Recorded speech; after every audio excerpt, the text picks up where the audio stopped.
Join me in prayer in the name of the Father, Son, and the Holy Spirit. Amen. Hail Mary, full of grace, the Lord is with thee. Blessed are you among women. Blessed is the fruit of thy womb, Jesus. Holy Mary, Mother of God, pray for us sinners, now and at the hour of our death. Amen. In the name of the Father, Son, and the Holy Spirit. Amen. Okay, guys, welcome to our channel. Another day, another question. Okay, so ang atong question today will be coming from the book kaniyo, Compendium of the Catechism of the Catholic Church. Compendium of the Catechism of the Catholic Church. Bininyon sa question, no? So, muning nindot sa atong kuan channel, vlog, YouTube channel na to guys, because it's another day, another question.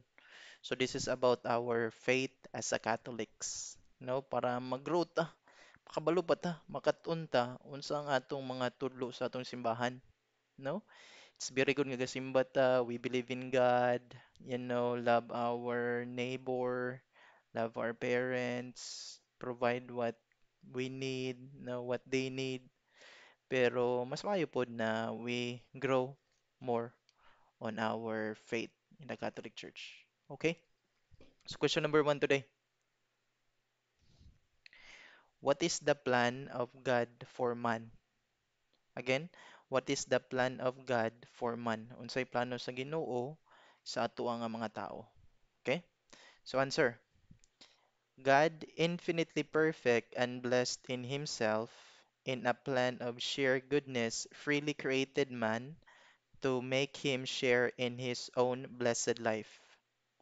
In the fullness of time, God the Father sent his Son as the Redeemer and Savior of mankind, fallen into sin, thus calling all into his church, and through the work of the Holy Spirit, making them adopted children and heirs of his eternal happiness.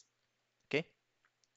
Short reflection lang about aning another day, another question nato karon. No, unsa may plano sa Ginoo sa ato ang mga tao.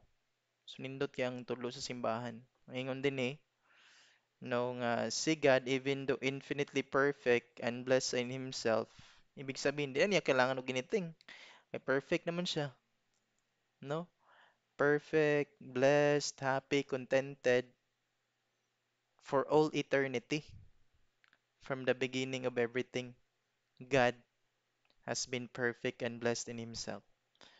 Now, unsa man nahitabo dayon in a plan of his sure goodness, freely created man to make him